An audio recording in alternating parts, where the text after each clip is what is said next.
अस्सलाम वालेकुम। मैं बनाने वाली हूँ टिंडे गोश्त की रेसिपी। ये बहुत ही मज़े की, बहुत ही इजी सी रेसिपी है, आप भी ज़रूर ट्राई करना। तो चलिए बनाना स्टार्ट करते हैं। पहले मैंने कढ़ाई में लिया 2 कप ऑयल, फिर इसके अंदर ऐड कर देंगे चिकन,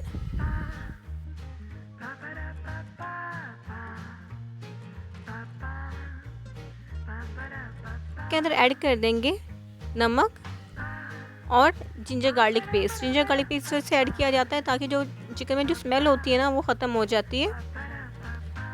चिकन को हम पहले ही फ्राई कर लेंगे और उसके बाद ही टिंडे ऐड करेंगे। अगर हम टिंडों को और गोश्त को एक साथ ही ऐड कर देंगे ना तो फिर वो अजीब सा टेस्ट आता है।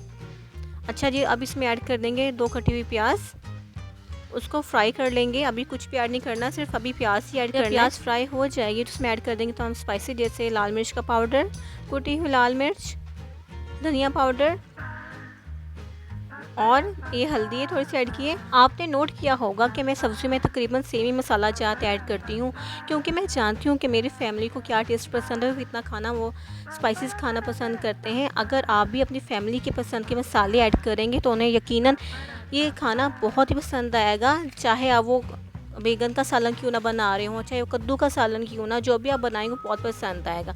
अब मैं वीडियो के चक्कर में 1 टेबल स्पून या 2 टेबल स्पून नहीं कह सकती, खाना तो हमने ही है ना।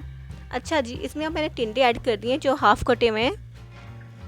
आप चाहे जितना मर्जी साइज़ टिंडों का काट लें, मुझे इतना ही साइज़ पसंद है, हाफ़। इसको अच्छी तरीके से भून लेना। ये नहीं कि आप टिंडे डालने के बाद फ़ौरन पानी ऐड कर दें, नहीं, पहले इसको अच्छी तरीके से भूनना है। अच्छा, मैं इसके अंदर ना एक लीमू ऐड कर दिया था, जिससे ना टेस्ट का बहुत अच्छा आ जाता है। इसको कवर करके रख देंगे तकरीबन 10 मिनट के लिए और मीडियम फ्लेम पे। 10 मिनट हो गए हैं तो ये देखिए जी, सालन काफ़ी हद तक भून चुका है। टिंडे अभी कच्चे थे तो मज़ीद इसे पकाने के लिए मैं इसमें ऐड कर दिया 1 गिलास पानी।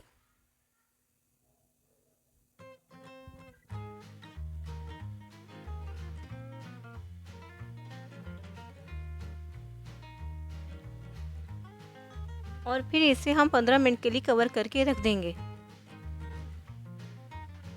तो जी ये देखिए 15 मिनट हो गए हैं और सालन देखिए कितना ज़बरदस्त सा पक गया है। पानी बिल्कुल खुश्क हो चुका है। अगर आप मज़ीद पानी को और खुश्क करना चाहते हो तो आप कर सकते हो, लेकिन मुझे इतनी ही ग्रेवी पसंद है तो मैं इतना ही रखा है।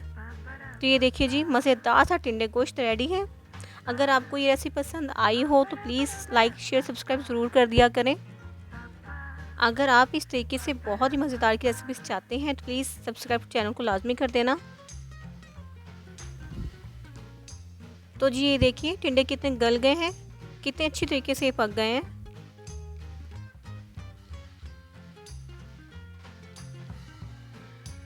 और जी ये ज़रा गोश्त को चेक करें कितना गला हुआ है ये। दुआओं में याद रखना। अल्लाह हाफ़िज़।